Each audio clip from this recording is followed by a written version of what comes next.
여러분 안녕하십니까? JTB 뉴스입니다. 여야가 이달까지 국회의원 선거 제도를 연동형 비례대표제로 바꾸기로 합의했지만 실현 가능성은 크지 않습니다. 민주평화당이 전국을 돌며 연동형 비례대표제 도입을 촉구하는 가두 시위를 시작했습니다. 김철 기자입니다. 여야는 지난달 연동형 비례대표제를 비롯한 선거제를 개편하기로 합의했습니다. 연동형 비례대표제 도입을 위한 구체적 방안을 적극 검토한다. 1월 임시국회 때 처리한다는 시한도 구체적으로 못 박았습니다. 그러나 거대 정당들이 합의에 소극적입니다. 연동형 비례대표제는 정당 득표율에 따라 의석을 배분하는 선거제로 도입이 되면 소수 정당의 의원 수가 늘고 거대 정당 의원 수는 줄어들기 때문입니다. 거대 정당인 민주당은 연동형 비례대표제로 의원 정수를 확대하면 국민 반발을 불러올 것이라며 소극적이고 자유한국당은 아예 제도 도입 자체를 꺼리고 있습니다. 소수 정당인 민주평화당이 거리에서 유권자들을 상대로 연동형 비례대표제의 즉각 도입을 촉구하는 대국민 홍보 운동을 시작했습니다. 대의민주주의에서 국민 뜻이 최대한 반영될 수 있도록 하는 것, 이것이 연동형 비례대표제입니다. 그래서 비례대표제가 관철돼야만이 국민의 뜻이 반영된다. 전국을 도는 초청 강연도 광주에 이어 전주로 이어졌습니다. 2019년은 선거제도 개혁의 적기입니다. 이렇게 중앙선거관리위원장이 신년사에다 했어요. 모든 국민이 함께 잘 살려면 모든 국민이 정치적 대의를 가질 수 있는 선거제도 개혁을 해야 된다. 연동형 비례대표제가 특정 정당의 지역의원 싹쓸이를 막는 좋은 대안으로 평가받는 가운데 여야가 이달 안에 약속대로 합의안을 이끌어낼지 주목됩니다. JTB 뉴스 김철우입니다.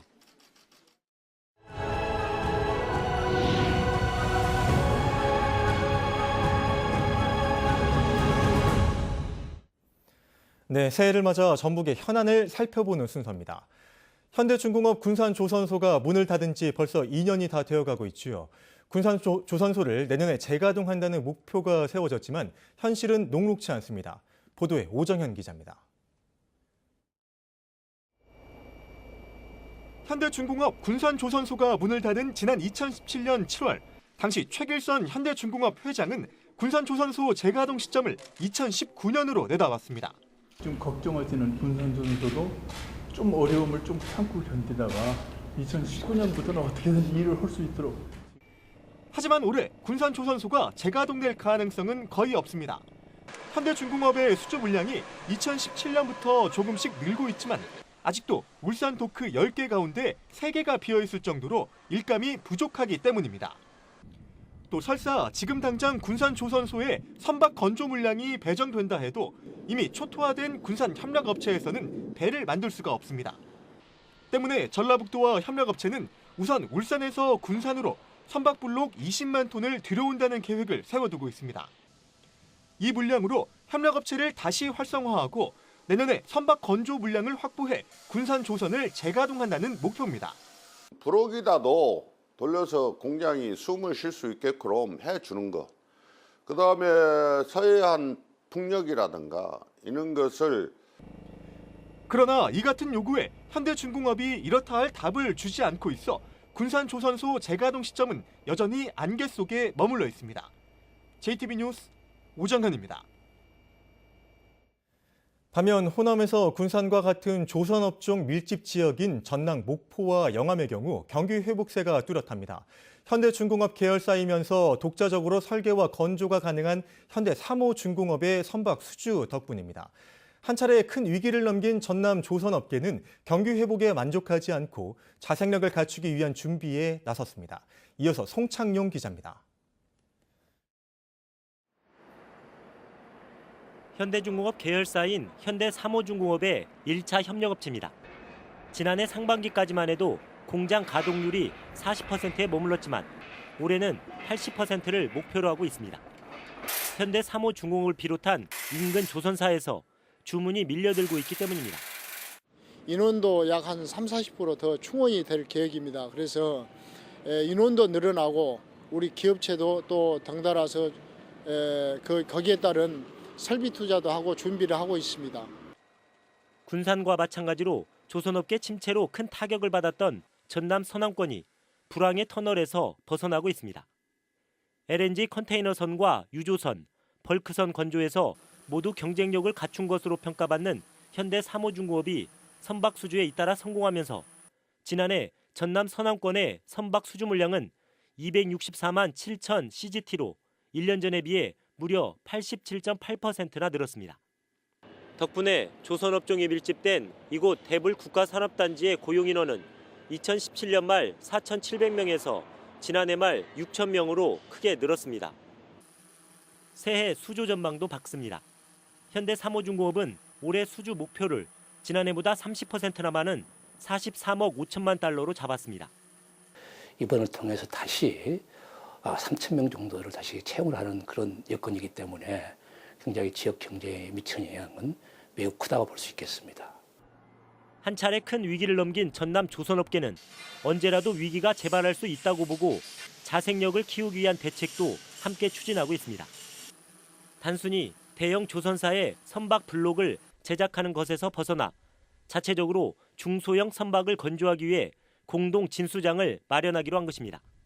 사업비 137억 원은 전라남도와 함께 이미 확보했습니다. JTB 뉴스 송창용입니다. 요즘 같은 겨울철에 자주 드시는 과일 중에 하나가 바로 딸기죠. 농촌진흥청이 기존 딸기보다 크기도 크고 영양소도 풍부한 새 딸기 품종 아리향을 개발했습니다. 하원호 기자입니다. 어린아이 주먹만한 큼직한 딸기, 무게를 재보니 무려 62g이 나갑니다. 보통 딸기의 2배에 가깝습니다. 농촌진흥청이 개발한 국산 딸기 아리향입니다. 당도도 10브릭스를 훌쩍 넘어 맛도 좋습니다. 과실도 크고요. 또 색깔도 예쁘고 그다음에 새콤달콤해서 굉장히 맛있는 것 같아요. 아리향 품종은 개당 평균 무게가 24g으로 일반 딸기보다 1.5배가량 크고 비타민C와 항산화 물질인 안토시아닌 함량도 20-30%가량 높은 것으로 분석됐습니다. 과육도 단단해 선물용과 수출용으로 적합합니다. 특히 서량의 점유율이 84%에 이를 만큼 단일 품종 의존도가 높은 딸기 시장에서 품종의 다양화를 이뤘다는 점이 큰 의미가 있습니다.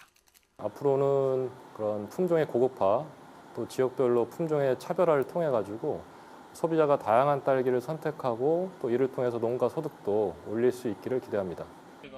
농촌진흥청은 전국의 딸기 주산지에 아리향 품종 보급을 확대해 농가 소득 향상에 도움을 줄 계획입니다. JTB 뉴스 하원호입니다.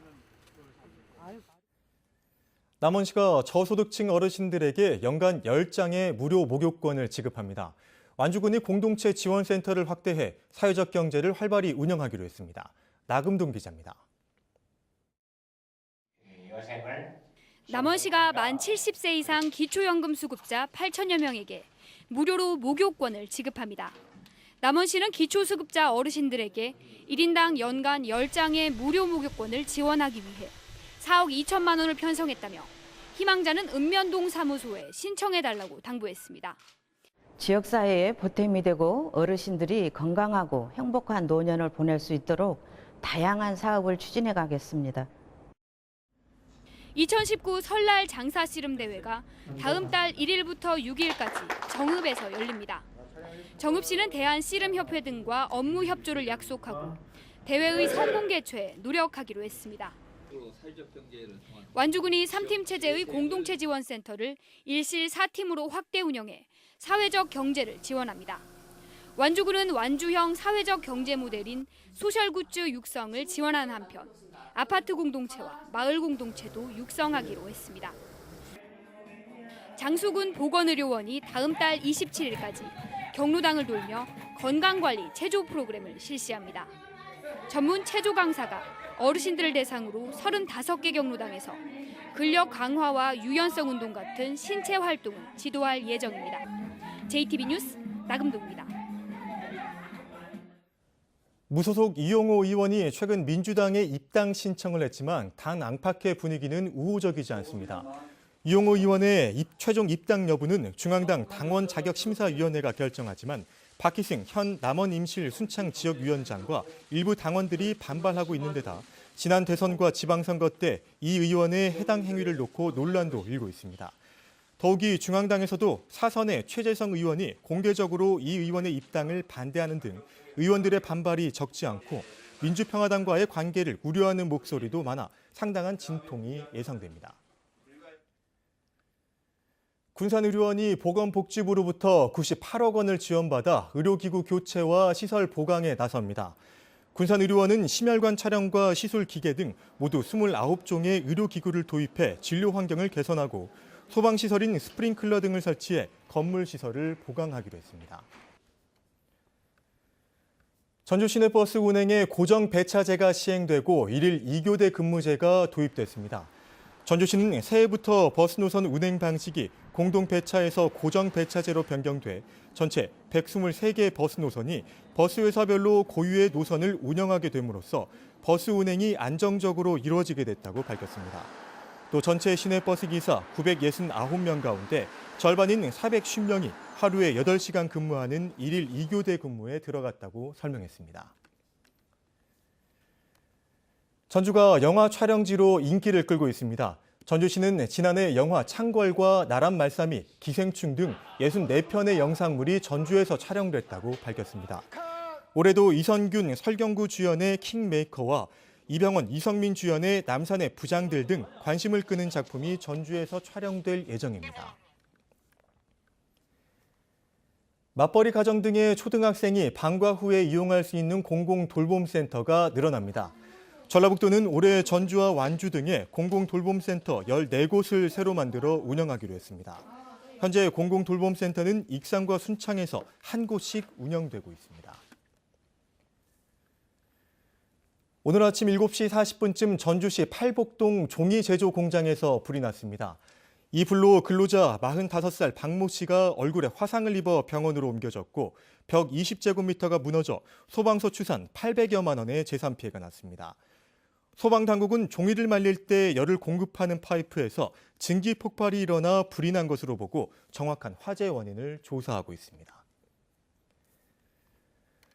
오늘은 가끔 구름이 많은 가운데 낮부터 기온은 영상권을 회복하겠습니다. 한낮 기온은 전주 4도 등 2도에서 5도로 어제와 비슷하겠습니다. 대기 정체에 국외 미세먼지까지 유입되면서 미세먼지 농도는 나쁨 수준을 보이겠습니다. 내일도 기온은 오늘과 비슷해 큰 추위는 없겠지만 밤부터 모레 새벽 사이 일부 지역에는 눈이 날리겠습니다. 모레 아침엔 기온이 영하 10도 안팎까지 떨어지면서 반짝 추위가 찾아오겠습니다. 다음은 JTB 전주방송에 이웃돕기 성금을 보내주신 분들입니다. 전주 보람상사 임직원 1동이 50만 원, 익산시 웅포면 송천마을 주민들이 15만 원을 보내주셨습니다. 성금을 보내주신 모든 분들께 진심으로 감사드립니다.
JTB 뉴스를 마칩니다. 고맙습니다.